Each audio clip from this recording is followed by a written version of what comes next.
Melodiy 1892-yilda Qo'qon muzofotiga qarashli Chorboq qishlog'ida Xo'ja Muhammadjon Vali mozoriga yaqin ushbu qishloqda tug'ilib, tarbiya topganman. Otamning hikoya qilishlaricha, Qo'qon va Samarqand shaharlarida tahsil olgan ekanlar. Marhum faqih edilar. Boshqa ilmlarda mahoratlari o'rtacha edi. Men u kishining oldilarida farzi ayn, fiqh kaydoniy, muxtasar va kitobi nikohgacha tahsil olgan edim. Meni qori qilishga ko'p haris edilar. Bu haqida hikoya qilib aytgan edilarki, Qo'qonda madrasada o'qib yurgan vaqtimda Ramazon oyida madrasada xatm bo'ldi.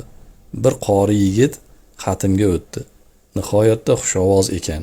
Ismi Muhammadjon qori ekan.